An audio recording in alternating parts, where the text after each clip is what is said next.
కళ్ళు మూసుకున్నట్లయితే ప్రార్థన చేసుకున్నాం.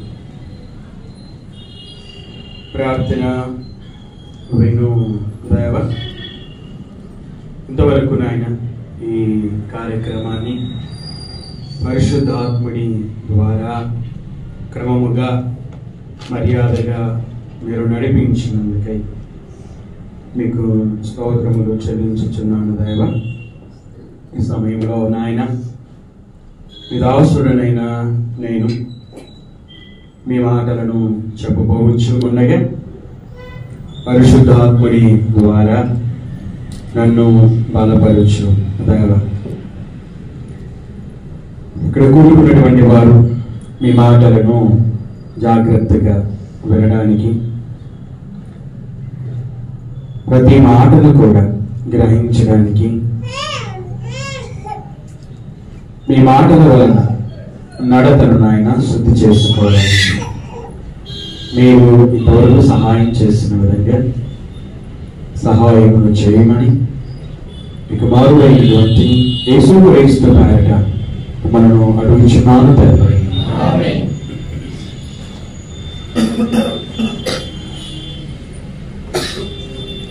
సమయంలో దేవుని గ్రంథములో నుండి పౌలు గారు తిమోతికి వ్రాసినటువంటి 2వ పత్రిక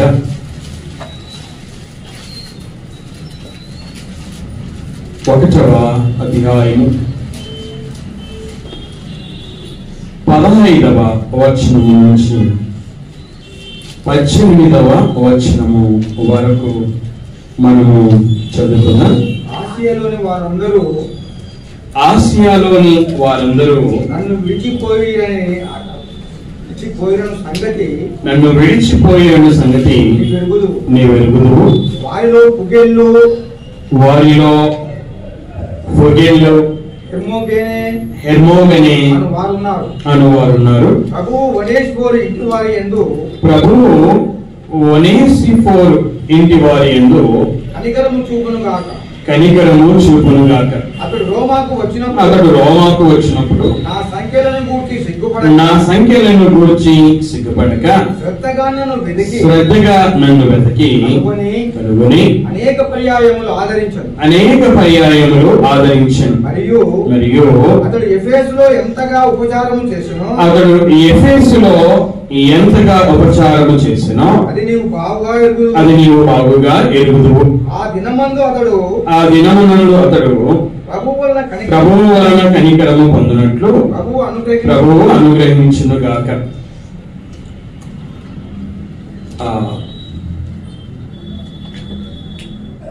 ఈరోజు అంశము ఒకనికి ఒకడు ఉపచారము చేయుట.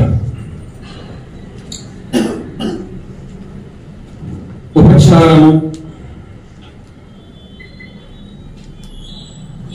అనే ఈ పదానికి పర్యాయ పదాలుగా పరిచారము చేయడం, సేవ చేయడము, పని చేయడం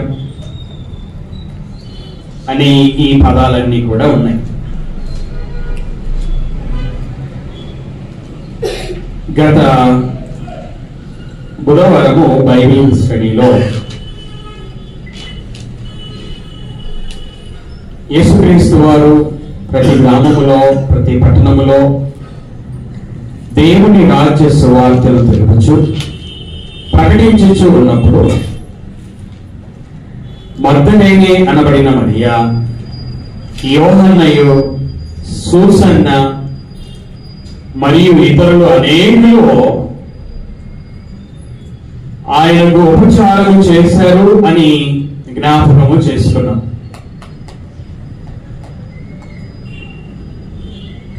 యేసుక్రీస్తుకు ఉపచారం చేశారు వారు. ఇక్కడ మనం చదువుకున్నటువంటి వాక్య భాగంలో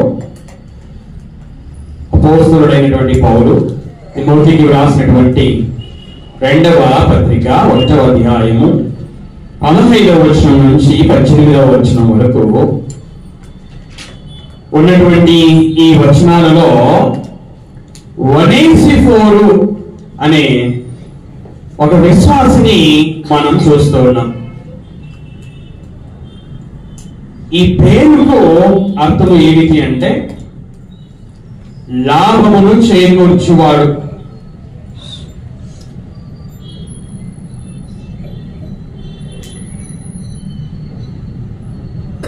ఇతడు తన పేరు లాభమును చేకూర్చువాడు. మరొక అర్థం ఏమిటి అంటే ఉపయోగకరమైనటువంటి వాడు, ప్రయోజనకారుడు. చాలా మంది పేర్లు పెట్టుకుంటారు, కానీ ఆ పేర్ల ప్రకారంగా జీవించరు. సువార్తమ్మ అనే పేరు ఉంటుంది, కానీ ఆమె జీవితంలో సువార్తని ప్రకటించదు. కృపమ్మ అనే పేరు ఉంటుంది, కానీ ఆమె ఎవరికి కృప చూపించదు. సమాధానమ్మ అని పేరు ఉంటుంది, ఆమెకు సమాధానం ఉండదు, ఆమె ఇతరులకు సమాధానం ఇవ్వదు. సంతోషమ్మ, ఆమెకు సంతోషం ఉండదు, ఆమె ఇతరులకు సంతోషము ఇవ్వదు. అంటే పేరు ఉన్నా కూడా పేరుకు తగినటువంటి జీవితాలు జీవించినటువంటి వారిని మనము చాలా మందిని మన కళ్ళ ఎదుట చూస్తూ ఉన్నాం. ఇది ఇక్కడ ఒనేసిఫోరు అనే పేరు కలిగినటువంటి విశ్వాసిని మనం చదువుకున్నటువంటి వాక్య భాగంలో మనము చూస్తూ ఉన్నాం. పేరుకి అర్థము ప్రయోజనకరమైనటువంటి వాడు, లాభమును సమకూర్చువాడు, ఉపయోగకరమైనటువంటి వాడు అని అర్థం. పేరుకు తగినట్లుగా జీవించాడా అని మనము ఇతని జీవితమును పరిశీలన చేసినట్లయితే పేరుకు తగినటువంటి జీవితాన్ని జీవించాడు. చూడండి 18వ వచనంలో 18వ వచనాన్ని మనం చదువుకుంటే, మరియు అతడు అనగా ఒనేసిఫోరు ఎఫెసులో ఎంతగా ఉపచారము చేసినో అది నీవు బాగుగా ఎరుగుదువో. ఒనేసిఫోరు ఏం చేశాడంట అంటే ఉపచారం చేశాడట. ఎవరికి ఉపచారం చేశాడు? పౌలు గారికి ఉపచారం చేశాడు. ఎట్లా ఉపచారం చేశాడు అంటే ఎంతగా ఉపచారము చేసినో అంటే ఎక్కువ ఉపచారం చేశాడు. ఏ ప్రదేశంలో ఉపచారము చేశాడు అంటే ఎఫెసులో ఉపచారం చేశాడట. ఎఫెసు అనేది ఆసియాలో ఉన్నటువంటి పట్టణం. ఈ ఎఫెసునకి పౌలు గారు అకులా ప్రిస్కిల్లా అనే భార్య భర్తలతో కలిసి వచ్చినట్లుగా మనము అపోస్తలుల కార్యములు 18వ అధ్యాయంలో మనం చూస్తాం. అపోస్తలుల కార్యములు 18వ అధ్యాయము 19వ వచనాన్ని నేను మీకు చదివి వినిపిస్తాను. వారు ఎఫెసునకు వచ్చినప్పుడు అతడు అనగా పౌలు గారు వారిని అక్కడ విడిచిపెట్టి, అనగా అకుల ప్రిస్కిల్లను అక్కడ విడిచిపెట్టి తాను మాత్రము సమాజ మందిరంలో ప్రవేశించి యూదులతో తర్కించుచుండెను. అకుల ప్రిస్కిల్లా అనే భార్య భర్తలతో కలిసి అపోస్తలుడైనటువంటి పౌలు గారు ఎఫెసునకు వచ్చాడు. 19వ అధ్యాయం 1వ వచనాన్ని మనం చదువుకున్నట్లయితే, అపోల్లో కొరింథీలో ఉన్నప్పుడు జరిగినదేమనగా పౌలు పై ప్రదేశములలో సంచరించి ఎఫెసునకు వచ్చి, అలాగే అదే అధ్యాయము 8వ వచనంలో మనం చదువుకున్నట్లయితే, తర్వాత అతడు అనగా పౌలు సమాజ మందిరంలోనికి వెళ్ళి ప్రసంగించుచు దేవుని రాజ్యమును గురించి తర్కించుచు ఒప్పించుచు ధైర్యముగా మాట్లాడుచు 3 నెలలు గడిపెను. ఎఫెసులో 3 నెలలు గడిపెను. తర్వాత 9వ వచనం. అయితే కొందరు కఠినపరచబడిన వారై ఒప్పుకొనక జన సమూహం ఎదుట ఈ మార్గమును దూషించుచున్నందున అతడు వారిని విడిచి శిష్యులను ప్రత్యేకపరుచుకొని ప్రతి దినము తురన్ను అను ఒకని పాఠశాలలో తర్కించుచు వచ్చును. 2 ఏళ్ల వరకు ఇలాగున జరిగెను. 2 ఏళ్ల వరకు ఇలాగ పౌలు 8వ వచనంలో 3 నెలలని, 9వ వచనం 10వ వచనంలో 2 ఏళ్ళు అని, అలాగే హక్కుల ప్రిస్కులతో కలిసి మొదట వచ్చినప్పుడు అక్కడ కొంతకాలం అని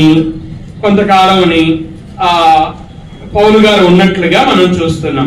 20వ అధ్యాయము ఇదే అపోస్తలుల కార్యములు 20వ అధ్యాయము 31వ వచనాన్ని మనం చదువుకుంటే 31 కన్నా మునుపు 17వ వచనాన్ని మనం చదువుకున్నట్లయితే అతడు మిలేతు నుండి, అంటే పౌలు గారు మిలేతు నుండి ఎఫెసునకు వర్తమానము పంపి సంఘపు పెద్దలను పిలిపించెను. వారు తన ఎద్దుకు వచ్చినప్పుడు అతడు వారితో ఇట్లా, నేను పౌలు గారు ఎఫెసు యొక్క సంఘపు పెద్దలతో మాట్లాడుతూ ఉన్నాడు. సంఘపు పెద్దలతో మాట్లాడుతూ ఏమంటున్నాడు చూడండి. 31వ వచనం. కావున నేను 3 సంవత్సరములు, ఎన్ని సంవత్సరాలట? 3 సంవత్సరములు రాత్రింబగళ్ళు నీళ్లు విడుచుచు ప్రతి మనుష్యునికి మానక బుద్ధి చెప్పితినని మీరు జ్ఞాపకము చేసుకుని మెలకువగా ఉండుడి. పౌలు గారు ఎఫెసులో ఎన్ని సంవత్సరాలు ఉన్నాడట? 3 సంవత్సరాలు ఉన్నాడట. 3 సంవత్సరాలు ఏం చేశాడట? రాత్రింబగళ్ళు నీళ్లు విడుచుచు ప్రతి విశ్వాసికి మానక బుద్ధి చెప్పితనని మీరు జ్ఞాపకము చేసుకొని మెలకువగా ఉండుడి. పౌలు గారు దేవుని పని నిమిత్తము 3 సంవత్సరాలు ఆ పట్టణంలో ఉన్నాడు. పౌలు గారు ఈ పట్టణంలో ఉన్నప్పుడు ఒనేసిఫోరు ఏం చేశాడట? ఉపచారం చేశాడు. యేసుక్రీస్తు వారు ప్రతి గ్రామములో, ప్రతి పట్టణములో కూడా సంచరించుచు దేవుని రాజ్య సువార్త తెలుపుచు, ప్రకటించుచు, సంచరించుచు ఉన్నాడు. అంటే యేసుక్రీస్తు వారు తండ్రి అయినటువంటి దేవుని చిత్తమును నెరవేర్చుచు ఉన్న సమయములో మగ్దలేనే అనబడిన మరియా, యోహన్నయు, సూసన్నయు, ఇతరులు అనేకులు ఆయనకు ఉపచారం చేశారు. దేవుని చిత్తమును నెరవేరుస్తూ ఉన్నప్పుడు అనేకులు యేసుక్రీస్తుకు ఉపచారం చేశారు. ఇక్కడ మనం చదువుకున్నటువంటి వాక్య భాగంలో పౌలు గారు రక్షకుడైనటువంటి యేసుక్రీస్తు లాగా దేవుని చిత్తమును నెరవేర్చు పనిలో ఉన్నప్పుడు ఒనేసిఫోరు ప్రయోజనకరమైనటువంటి వాడు అనే అర్థం కలిగినటువంటి ఒనేసిఫోరు పౌలు గారికి ఎంతో ఉపచారం చేశాడంట. ఆ ఉపచారం యొక్క వివరణ, అంటే ఆ ఉపచారం ఏ విధంగా ఏ విషయాలలో ఉపచారం చేశాడో ఆ వివరణని పరిశుద్ధాత్ముడు పౌలు గారి ద్వారా వ్రాయించలేదు. కానీ ఈ ఒనేసిఫోరు పౌలు గారికి, దేవుని పనిలో ఉన్నటువంటి పౌలు గారికి ఎంతో ఉపచారం చేశాడట. సహవాసం యొక్క ప్రాముఖ్యత, సంఘ సహవాసం యొక్క ప్రాముఖ్యత. ఒనేసిఫోరు పౌలు గారికి ఉపచారము చేశారు అంటే వారిద్దరు సహవాసం కలిగి ఉన్నారు కనుకనే, అనగా వారిద్దరూ కూడా కలిసి ఉన్నారు, సహవాసము కలిగి ఉన్నారు కనుకనే ఒనేసిఫోరు పౌలు గారికి ఉపచారము చేయగలిగాడు. నా అంశము ఒకరికి ఒకరు ఉపచారము చేసుకొనుట. ఒనేసిఫోరు పౌలు గారికి ఎంతో ఉపచారము చేశాడు అట. పై వచనాలను మనం చదువుకున్నాం చూడండి. పౌలు గారు తిమోతికి రాసినటువంటి రెండవ పత్రిక 1వ అధ్యాయము 15వ వచనము 16, 17 వచనాలను మనం చదువుకున్నాం. ఆసియాలోని వారందరూ నన్ను విడిచిపోయేరన్న సంగతి నీ వెరుగుదు. తిమోతికి తెలుసంట. ఏం తెలుసు తిమోతికి? ఆసియాలో ఉన్నటువంటి వారు పౌలును విడిచిపోయారు అన్నటువంటి సంగతి. ఆసియాలో ఉన్నటువంటి విశ్వాసులు పౌలు గారిని విడిచిపోయారట.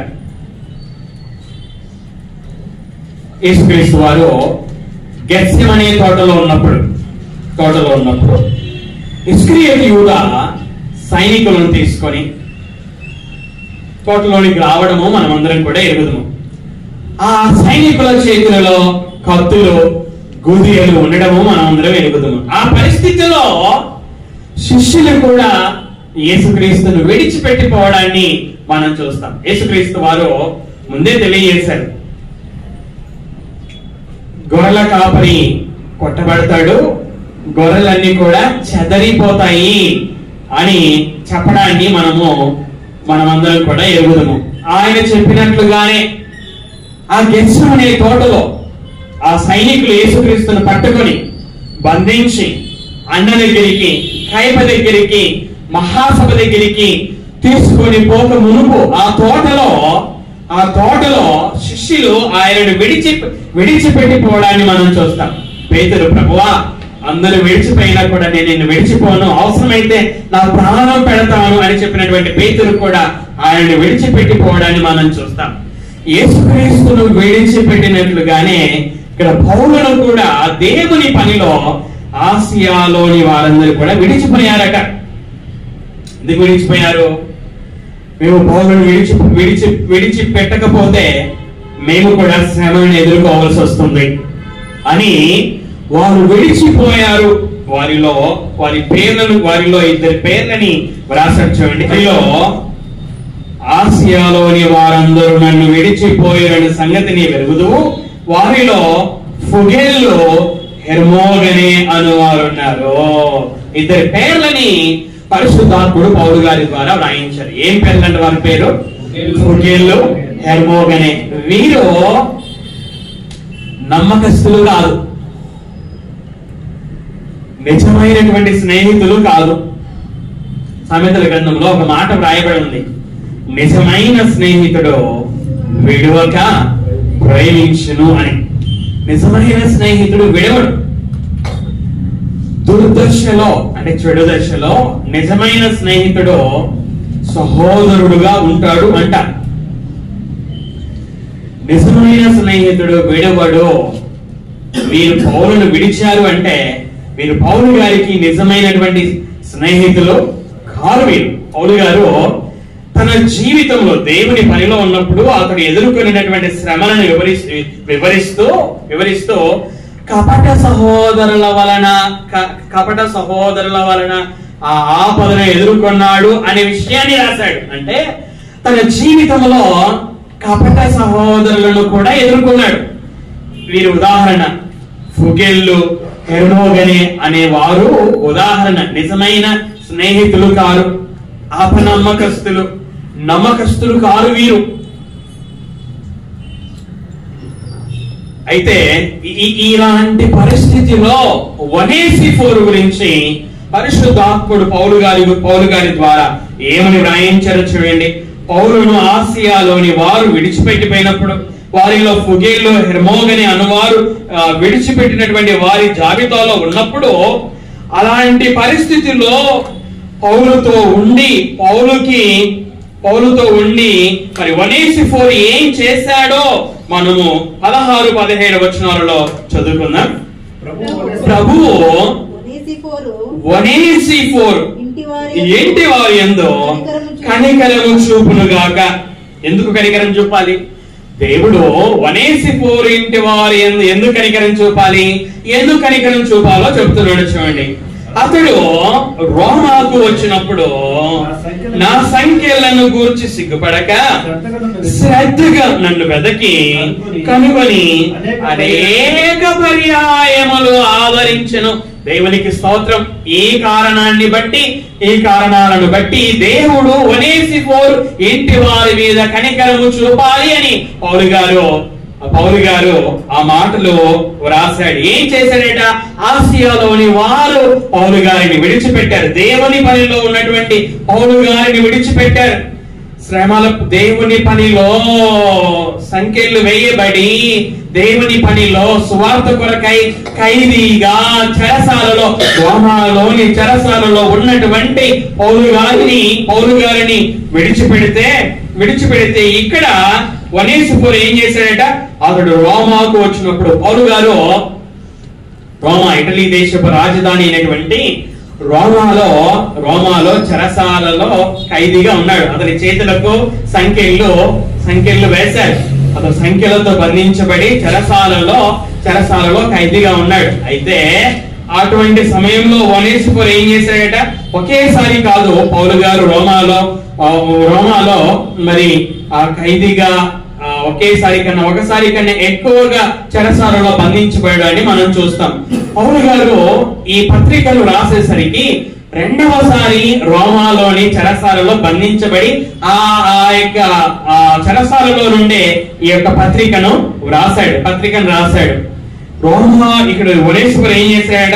అతడు రోమాకు వచ్చినప్పుడు నా సంఖ్యలను గూర్చి సిగ్గుపడక, పౌలు గారు చెరసాలలో ఉన్నాడు, సంఖ్యలతో బంధించబడి ఉన్నాడు. మరి అతని దగ్గరికి వెళ్తే మనం కూడా అతని దగ్గరికి వెళ్ళడం ఎందుకు? అతడు చెరసాలలో ఉన్నాడు కదా, అతడు సంఖ్యలతో బంధింపబడి ఉన్నాడు కదా అని అతని సంఖ్యలను గురించి సిగ్గుపడనటువంటి వాడు ఒనేసిఫోరు. సిగ్గుపడక ఏం చేశాడట? శ్రద్ధగా నన్ను వెదకి. ఒనేసిఫోరు దేవుని పనిలో ఉన్నటువంటి పౌలు గారిని వెతకాడంట. ఎలా వెతకాడట? యేసుక్రీస్తు వారు అడుగుడి మీకు ఇవ్వబడును, వెదకుడి మీకు దొరుకును, తట్టుడి మీకు తీయబడును అనే మాటలు చెప్పారు కదా. వెదకుడి, ఇక్కడ ఒనేసిఫోరు వెతికాడు. ఎవరిని వెతికాడు? పౌలు గారిని వెతికాడు. ఎక్కడ ఉన్నటువంటి పౌలు గారిని వెతికాడు? రోమాలోని చెరసాలలో ఉన్న పౌలు గారిని వెతికాడు. ఎలా వెతికాడట? శ్రద్ధగా వెతికాడట. బైబిల్లో అదే రాయబడి ఉంది, ఎవరైతే నన్ను శ్రద్ధగా వెతుకుతారో వారు నన్ను కనుగొంటారు అని. ఒనేసిఫోరు పౌలు గారిని శ్రద్ధగా వెతికాడంట. శ్రద్ధగా వెతకడం ద్వారా ఏం చేశాడు? కనుగొన్నాడు. అది కనుగొనడానికి గల కారణం ఏంటంటే శ్రద్ధగా వెతకడం. శ్రద్ధగా వెతకి కనుగొని ఏం చేశాడట? అనేక పర్యాయములు ఆదరించెను. అంటే పౌలుని ఒనేసిఫోరు జీవితాలను మనము పోల్చుకున్నట్లయితే పౌలు ఎంతో గొప్పవాడు. పౌలు ఈ కొత్త నిబంధనలో ఉన్నటువంటి 27 పుస్తకాలలో 14 పుస్తకాలు రాశాడు. సగానికి పైన ఉన్నటువంటి పుస్తకాలను రాశాడు. మిషనరీ ప్రయాణాలు చేశాడు. మొదటి మిషనరీ ప్రయాణం, రెండవ మిషనరీ ప్రయాణం, మూడవ మిషనరీ ప్రయాణం అని మన అపోస్తలుల కార్యంలో చదువుతాం. అనేక ప్రదేశాలకి కదా, మనం కొరింథీ ప్రదేశానికి వెళ్ళినట్లుగా, ఏథెన్స్‌కు వెళ్ళినట్లుగా, అలాగే బెరయాకు వెళ్ళినట్లుగా, తెస్సలోనికకు వెళ్ళినట్లుగా, ఫిలిప్పీకి వెళ్ళినట్లుగా, అంతియోకయకు వెళ్ళినట్లుగా, ఇలాగా అనేక ప్రదేశాలకు వెళ్ళి సువార్త ప్రకటించినట్లుగా, సంఘాలను స్థాపించినట్లుగా, అంటే క్రీస్తు సంఘము కట్టడములో అతను ఒక సాధనముగా ఉపయోగించబడినట్లు చూస్తాం. గమనియేలు పాదముల ఎద్ద నేర్చుకొని సంఘ క్షేమము కోసము ఎంతో ప్రయాసపడినట్లుగా మనం పౌలు జీవితాన్ని మనం చూస్తాం కదా. అయితే అటువంటి గొప్ప సేవకునికి ఇక్కడ ఎవరు ఆదరణ కలిగించారట? ఒనేసిఫోరు ఆదరణ కలిగించాడట. గొప్ప సేవకుడికి ఆదరణ అవసరం లేదా అంటే గొప్ప సేవకుడికి కూడా ఆదరణ అవసరం. లోకరక్షకుడైన యేసుక్రీస్తుకు కూడా పరిచర్య చేయవలసినటువంటి అవసరం ఉన్నది. ఆయన భూమి మీద శరీరధారిగా ఉన్నప్పుడు, సాతాను చేత యేసుక్రీస్తు వారు శోధింపబడినప్పుడు, దేవదూతలు వచ్చి ఆయనకు పరిచర్య చేసిరి అని వ్రాయబడి ఉంది. యేసుక్రీస్తు వారు దేవుని చిత్తమును నెరవేరుస్తూ ఉన్న సమయంలో మగ్దలేని మరియా, యోహన్నయ్య, సూసన్నయ్య, ఇతరులు అనేకులు కూడా ఆయనకు పరిచర్య చేసిరి అని బైబిల్లో వ్రాయబడి ఉంది. మరియా మార్తా అనే ఇద్దరు సహోదరీమణులలో మార్త ఆయనకు ఉపచారము చేసెను అని వ్రాయబడి ఉంది. అలాగే అంటే యేసుక్రీస్తుకి కూడా ఉపచారము చేయబడినది. ఇక్కడ గొప్ప సేవకుడైన పౌలు గారికి కూడా మరి ఉపచారము ఒనేసిఫోరు చేత చేయబడింది. అలాగే ఆదరణ పౌలు గారికి కూడా కావాలి. ఎవరి వలన? పౌలంత గొప్పవాడు ఒనేసిఫోరు కాకపోయినప్పటికీ అతని కంటే తక్కువ వాడైనటువంటి ఒనేసిఫోరు వలన పౌలు గారికి ఆదరణ కావలసి ఉన్నది. ఒకరికి ఒకరు ఉపచారము చేసుకొనుడి. ఒనేసిఫోరు పౌలు గారికి ఉపచారం చేశాడు. ఎలా ఉపచారం చేశాడు? పౌలుకు ఆదరణ కలగజేశాడు. ఎన్నిసార్లు ఆదరణ కలగజేశాడట? అనేక పర్యాయములు ఆదరించెను. ఎంత గొప్ప పరిచర్య చేశాడండి ఒనేసిఫోరు కదా. ఒక గొప్ప సేవకుడికి అనేక పర్యాయములు ఆదరణ కలగజేశాడు. ఒక గొప్ప పరిచారకునికి గొప్ప పరిచర్య చేశాడు ఒనేసిఫోరు. ఒకవైపు ఆసియాలోని వారు విడిచిపోయిన ఆ సంగతి చూసినప్పుడు, వినినప్పుడు ఆ యొక్క సంగతి పౌలు గారికి బాధ కలగజేసి ఉంటుంది.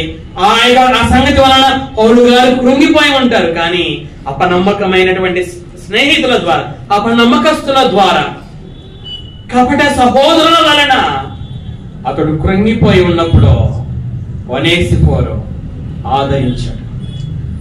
అనేక పర్యాయములు ఆదరించాడు. ఎఫెసులో ఉన్నప్పుడు ఎంతగానో పరిచర్య చేశాడు. ఇక్కడ ఒనేసిఫోరు పౌలుకు పరిచర్య, పౌలుకు అనేక పర్యాయములు ఆదరణ కలగజేశాడు. అంటే ఒనేసిఫోరు పౌలుతో సహవాసం కలిగి ఉండడం ద్వారానే,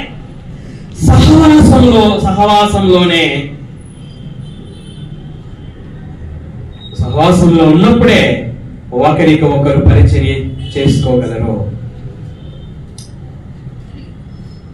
సహవాసంలో ఇద్దరు పౌలు గారితో సహవాసము చేశాడు కనుకనే అతనికి ఎంతగానో ఉపచారము చేశాడు. సహవాసం ఒకరికి ఒకరు ఉపచారం చేసుకునేటట్లుగా చేస్తుంది. సహవాసం ఒకరికి ఒకరు ఆదరణను పొందుకునేటట్లుగా చేస్తుంది. సంఘ సహవాస ప్రాముఖ్యం ఇది. చూడండి, మత్తయి సువార్త 25వ అధ్యాయం. మత్తయి సువార్త 25వ అధ్యాయం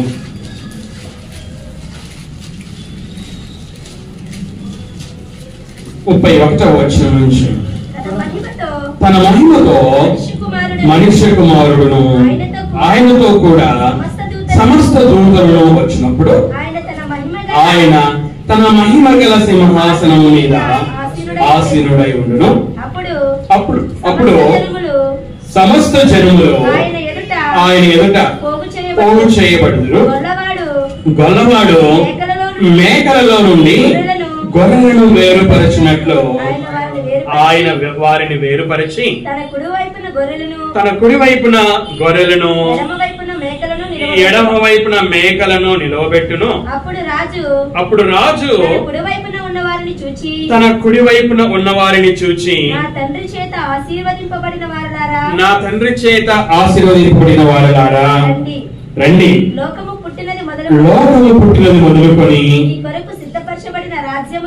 నీ కొరకు సిద్ధపరచబడిన రాజ్యమును స్వతంత్రించుకొనుడి. నేను ఆకలి కొంటిని, మీరు నాకు భోజనం పెట్టితిరి. దప్పికొంటిని, నాకు దాహం ఇచ్చితిరి.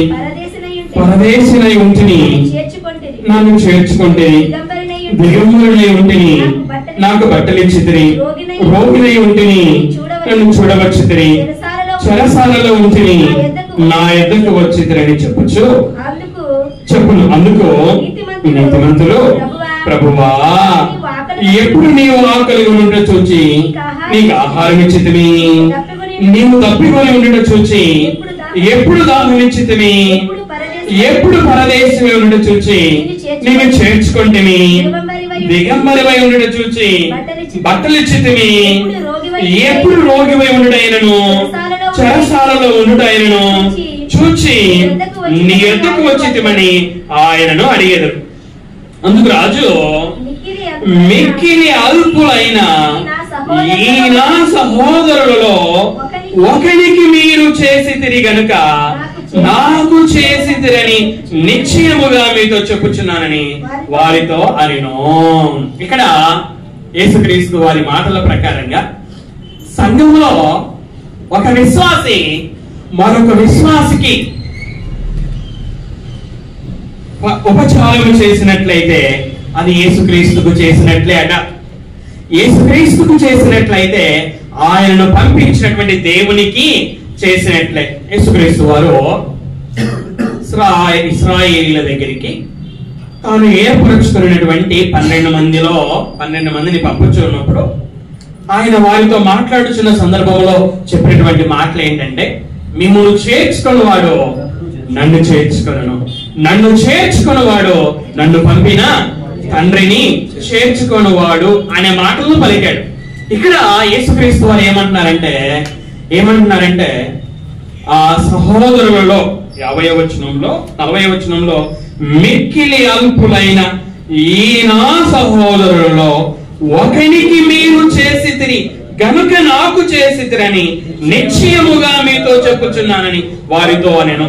సంఘములో ఒక విశ్వాసి ఆకలి ఉన్నాడు, మరొక విశ్వాసి భోజనం పెట్టినట్లయితే, దప్పి ఉన్నప్పుడు ఒక విశ్వాసి దాహం ఇచ్చినట్లయితే, ఒక విశ్వాసి పరదేశిగా ఉన్నప్పుడు మరొక విశ్వాసి చేర్చుకున్నట్లయితే, ఒక విశ్వాసి దిగంబరిగా ఉన్నప్పుడు మరొక విశ్వాసి బట్టలు ఇచ్చినట్లయితే, ఒక విశ్వాసి రోగిగా ఉన్నప్పుడు మరొక విశ్వాసి చూడవచ్చినట్లయితే, విశ్వాసి చెరసాలలో ఉన్నప్పుడు మరొక విశ్వాసి అతని ఎద్దుకు వచ్చినట్లయితే, ఇలాగా ఒక విశ్వాసి ఒక పరిస్థితిలో ఉన్నప్పుడు మరొక విశ్వాసి ఆ పరిస్థితికి తగినట్లు స్పందించినట్లయితే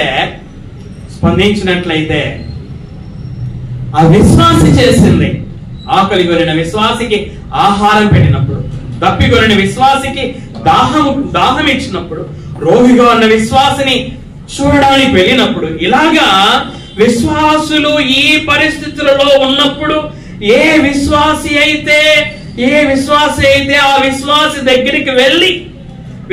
దగ్గరికి వెళ్ళి ఆహారం పెట్టి నీరు ఇచ్చి, రోగిగా ఉన్నప్పుడు చూసి, చెరసాలలో ఉన్నప్పుడు చూసి, పరదేశిగా ఉన్నప్పుడు చేర్చుకొని ఒక విశ్వాసి మరొక విశ్వాసికి ఈ విధంగా ఉపచారము చేసినట్లయితే అది యేసుక్రీస్తుకు చేసినట్లే. యేసుక్రీస్తుకు చేసినట్లయితే అది తండ్రి అయినటువంటి దేవునికి చేసినట్లే. ఒక విశ్వాసి మరొక విశ్వాసికి ఉపచారము చేయడం. ఒనేసిఫోరు పౌలు గారికి అనేక పర్యాయములు ఆదరణ కలిగించి ఉపచారం చేశాడు. ఇక్కడ మనం చూస్తున్నాం ఒక విశ్వాసి మరొక విశ్వాసికి ఉపచారము చేయడం, పరిస్థితులలో ఉపచారము చేయడం. చూడండి 41వ వచనం నుంచి నేను చదువుతాను మీ కొరకు. అప్పుడు ఆయన ఎడమ వైపున ఉన్న వారిని చూచి, శపింపబడిన వారలారా, నన్ను విడిచి అపవాదికిని వాని దూతలకును సిద్ధపరచబడిన నిత్యాగ్నిలోనికి పోవుడి.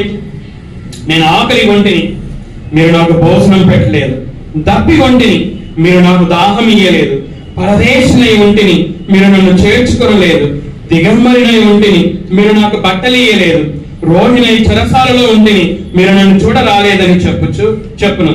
అందుకు వారును, ప్రభువా, మేమెప్పుడు నీవు ఆకలి కొని ఉండైనను, దప్పి కొని ఉండైనను, పరదేశీవై ఉండైనను, దిగంబరివై ఉండైనను, రోగివై ఉండైనను, చెరసాలలో ఉండైనను చూచి నీకు ఉపచారము చేయకపోతిమని ఆయనను అడిగెదరు. అందుకు ఆయన, మిక్కిలి అల్పులైన వీరిలో ఒకనికైనను మీరు ఇలాగు చేయలేదు గనక నాకు చేయలేదని మీతో నిశ్చయముగా చెప్పుచున్నానని వారితో అన్నాడు. సంఘంలో ఒక ఆకలితో ఉన్నారు, అన్నం పెట్టలేదు. దాహంతో ఉన్నారు, నీరివ్వలేదు. పరదేశిగా ఉన్నారు, చేర్చుకోలేదు. దిగంబరత్వంతో ఉన్నారు, బట్టలు వేయలేదు. రోగినై ఉన్నారు, చూడడానికి వెళ్ళలేదు. చెరసాలలో ఉన్నారు, చూడడానికి వెళ్ళలేదు.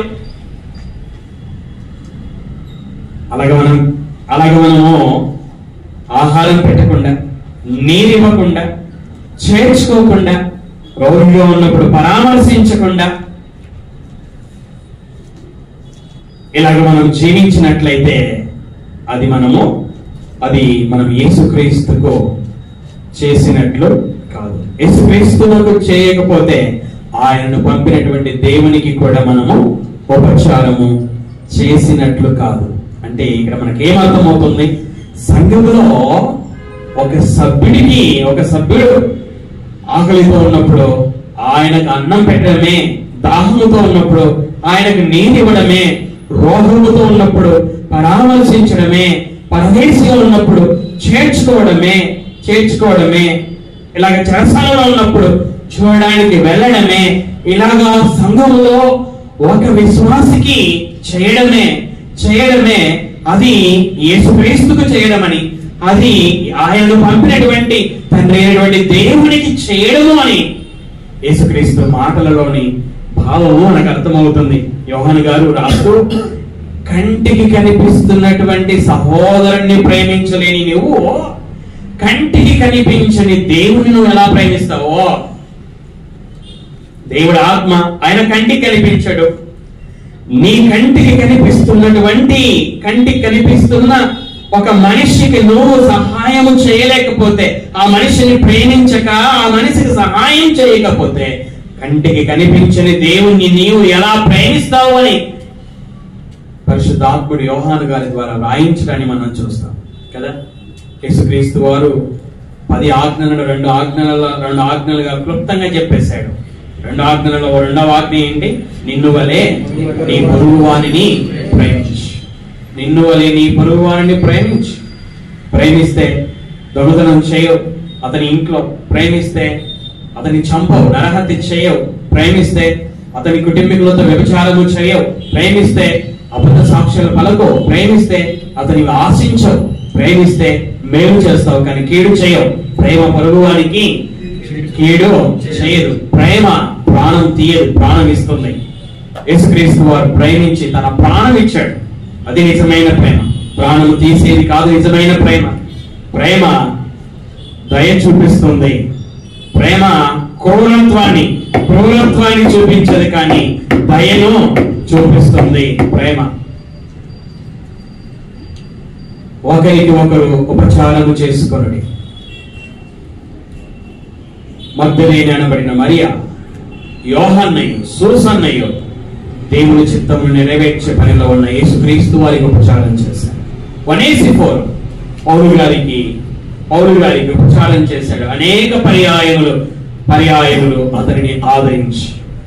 ఇక్కడ మనం చూస్తూ ఉన్నాము ఒక విశ్వాసికి ఉపచారము చేయడమే, మనల్ని మనం తగ్గించుకొని, నీకెందుకు ఉపచారం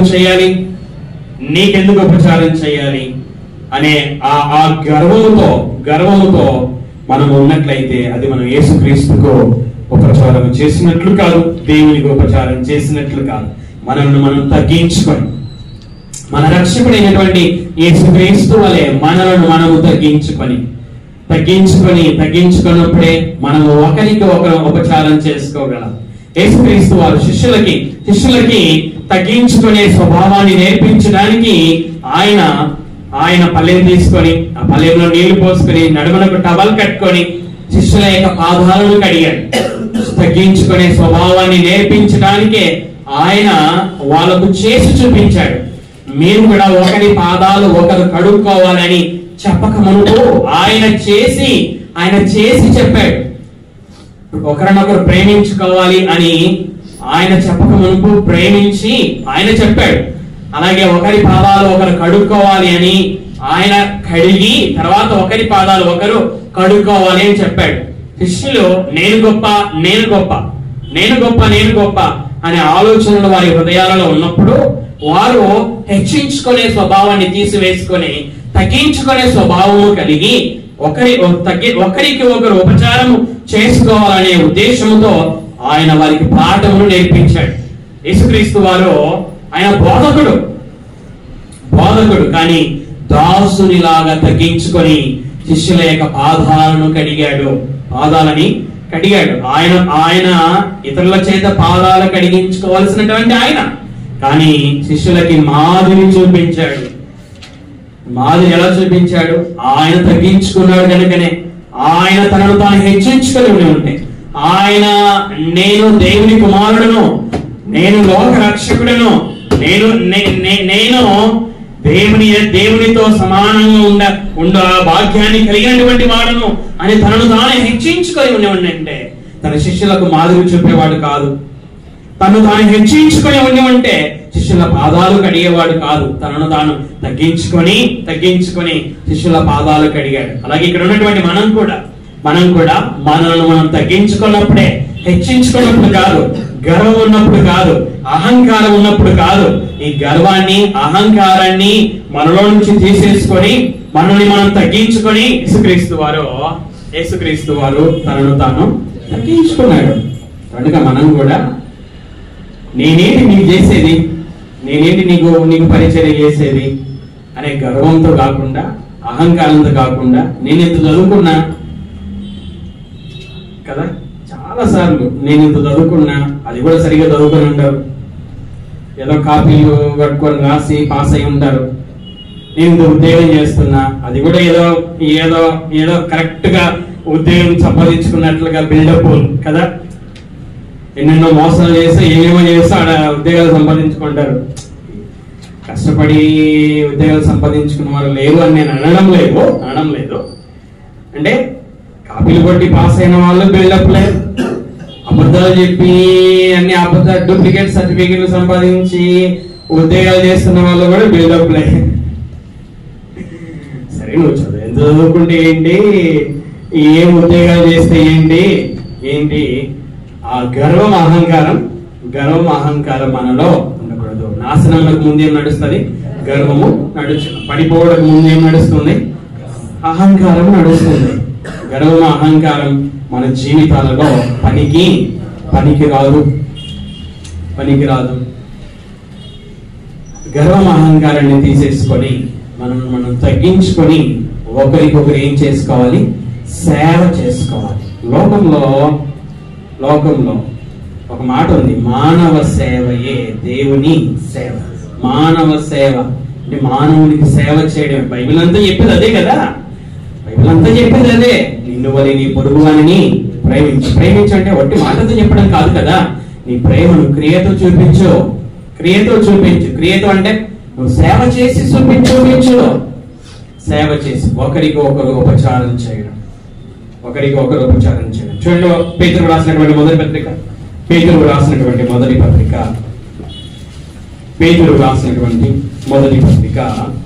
4వ అధ్యాయం 10వ వచనం.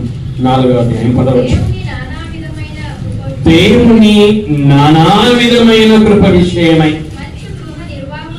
మంచి గృహ నిర్వాహకులై ఉండి ఒక్కొక్క విశ్వాసి, వినండి, ఒక్కొక్కడు కృపావరము పొందిన కొలది ఒకనికొకడు ఉపచారము చేయుడి. ఇది నా మాట కాదు, దేవుని మాట. ఏమంట ఒకరికి ఒకడు ఉపచారము చేయుడి. ఒక విశ్వాసి మరొక విశ్వాసికి ఏం చేయాలంట? ఉపచారము చేయాలట, పరిచారము చేయాలట, సేవ చేయాలట.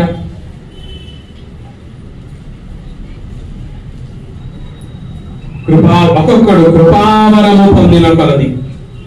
నాకు బోధించే కృపావరం. అప్పుడు నేనేం చేయాలి?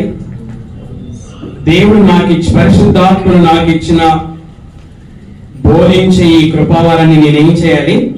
మీకు పరిచర్య చేయడానికి నేను బోధించాలి. మీకు ఉపచారం చేయడానికి లేక మీకు పరిచారం చేయడానికి నేను బోధించాలి. నేను నా ఇంట్లో కూర్చోకూడదు. నేను నా ఇంట్లో కూర్చుంటే నేను మీకు బోధించలేను. మీకు బోధించలేకపోతే మీకు ఉపచారం నేను చేయలేను. ఇంకొక విశ్వాసికి హెచ్చరించే కృపావరం ఉంది. ఆ విశ్వాసం ఏం చేయాలి? సంఘంగా కూడుకోవాలి. సంఘంగా కూడుకుంటేనే ఆ హెచ్చరించే కృపావరాన్ని వాడగలడు. సంఘంగా కూడుకుంటేనే హెచ్చరించగలడు. సంఘంగా కూడుకునే నంది హిల్స్ కి ట్రిప్ వేసాడు అనుకోండి, నంది హిల్స్ లో ఆ హిల్స్ కి ఉపచారం చేయాల్సి వస్తుంది.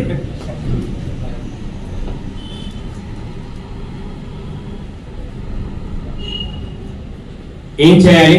హెచ్చరిక కృపావరం పొందినటువంటి విశ్వాసి సంఘ సహవాసములో ఉన్నప్పుడే హెచ్చరించగలడు. అప్పుడే సంఘస్థులు హెచ్చరికలు పొందుకోగలరు. అప్పుడే ఆ పరిచర్య జరుగుతుంది అక్కడ. అలాగే సంఘానికి క్షేమం కలుగుతుంది. పంచిపెట్టే కృపావరం దేవుడు ఒకరికి ఇచ్చాడు. పంచిపెట్టే కృపావరం ఇచ్చారు. పంచిపెట్టేవారు ఇక్కడికి రాకుండా ఇంట్లో వచ్చిన బంధువులకు పంచిపెట్టుకున్నాను అనుకోండి, ఇక్కడ పంచిపెట్టే ఆ కృపావరం ద్వారా సంఘానికి లాభము చేకూరదు, క్షేమము చేకూరదు. ఒక్కొక్కడు కృపావరం పొందిన కొలది ఒకరికి ఒకరు ఉపచారము చేసుకున్నాడు. పరిశుద్ధాత్ముడు ఒకరికి బోధించే వరం ఇచ్చాడు, ఒకరికి హెచ్చరించే వరం ఇచ్చాడు, ఒకరికి పంచిపెట్టే వరం ఇచ్చాడు, ఒకరికి పై విచారణ చేసే వరం ఇచ్చాడు. అంటే సూపర్వైజర్ గా ఉంటారు కదా కొంతమంది, అలాగే సూపర్వైజర్ గా పై విచారణ చేసే కృపావరం ఇచ్చారు. కొంతమందికి కరుణించే వరం ఇచ్చాడు. ఇలాగా పరిశుద్ధాత్ముడు సంఘంలో ఒక్కొక్కరికి ఒక వరం ఇచ్చాడు కదా. ఆ వరాన్ని మనం ఏం చేయాలి? ఉపయోగించాలంటే సంఘముగా కూడుకోవాలి. ఒకరికి ఒకరు ఉపచారం చేసుకోవాలి అంటే సంఘముగా కూడుకోవాలి. సంఘ సహవాసం చాలా ముఖ్యము. సంఘ సహవాసం కలిగి ఉన్నప్పుడే పరిశుద్ధాత్ముడు ఇచ్చిన వరాన్ని వాడగలమండి. వాడితేనే ఆ వాడడం ద్వారా సంఘస్థులకి క్షేమము కలుగుతుంది. నేను బోధిస్తేనే మీరు వింటారు, మీరు వింటేనే విశ్వాసం వస్తుంది. అంటే నేను బోధించడం ద్వారా మీకు విశ్వాసం వస్తుంది. నేను బోధించకపోతే మీకు విశ్వాసం రాదు. నేను బోధించకపోతే నేను మీకు పరిచర్య చేయడం లేదు. ఇలాగా ప్రతి విశ్వాసి కూడా పరిశుద్ధాత్ముడు ఇచ్చినటువంటి వరాన్ని ఏం చేయాలి? ఉపయోగించాలి అంటే సంఘముగా కూడుకోవాలి, సంఘ సహవాసము కలిగి ఉండాలి. అప్పుడే ఆ వరాన్ని వాడగలం. ఆ వరము ద్వారా ఒక విశ్వాసి ఇంకొక విశ్వాసికి పరిచర్య చేయగలం.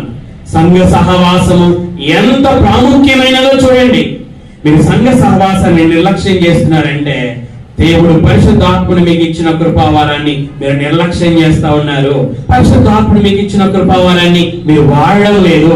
పరిశుద్ధాత్ముడు మీకు ఇచ్చిన కృపావరాన్ని మీరు ప్రజ్వలింప చేయడం లేదు. సంఘానికి క్షేమం కలగజేయడం లేదు. సంఘానికి క్షేమం కలగజేయకపోతే పరిశుద్ధాత్ముడు నీకు వరం ఇచ్చి వ్యర్థం కదా. ఒకరికి ఒకరు ఉపచారం చేసుకోవాలి. ఒకరికి ఒకరు ఏం చేసుకోవాలి? ఉపచారం చేసుకోవాలి. ఎలాగో ఉపచారం చేసుకోవాలి? పరిశుద్ధాత్ముడు మనకి ఇచ్చినటువంటి కృపావరాలను ఉపయోగించు ఒకరికి ఒకరు మనము ఉపచారం చేసుకోవాలి. అప్పుడు సంఘము క్షేమాభివృద్ధి చెందుతుంది. కనుక మనము పరిశుద్ధాత్ముడు మనకిచ్చిన వరాలను ఉపయోగించగలరు. సంఘంగా కూడుకున్నాం. ఆ వరాలను ఉపయోగిద్దాం. సంఘాన్ని క్షేమాభివృద్ధిలోనికి నడిపిద్దాం. దేవుడు ఆ విధంగా మనం జీవించుటకు సహాయమును చేయనుగాక. ప్రార్థన చేసుకున్నాం. మోకరించుటకు వీలున్న మనం మోకరిద్దాం. త్వరలో ఉంచుకున్నాం. కన్నులు మూసుకున్నాం.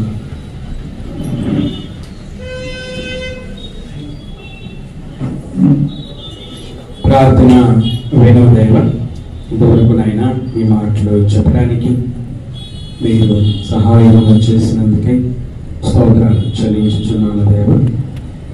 నాయన చెప్పిన నేను ఆ విధంగా నిరంతరము కూడా నడుచుకోవడానికి సహాయం చేయలేవ.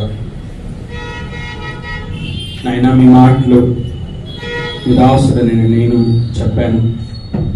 విన్నారు, విడిచిపెడితే వారిని వారు మోసపరుచుకుంటారని హెచ్చరించాడు. దానిని అవలంబిస్తేనే 30 60 100 ఫలిస్తారని నాయన మీ మాటలలో వాయించారు. కాబట్టి విడిచిపెట్టి నాయన వారిని వారు మోసపరుచుకోకుండా ఆ మాటలను హృదయంలో భద్రం చేసుకొని ఆ మాటల ప్రకారంగా నడుచుకొని బహుగా ఫలించు జీవితాన్ని జీవించుటకు, సంఘానికి క్షేమం కలిగజేసే జీవితాన్ని జీవించుటకు సహాయమును చేయని ముందున్న కార్యక్రమాన్ని కూడా పరిశుద్ధాత్ముడి ద్వారా నడిపించమని కుమారుడైన యేసుక్రీస్తు పేరిట మనము అడుగుచున్నాను తండ్రి.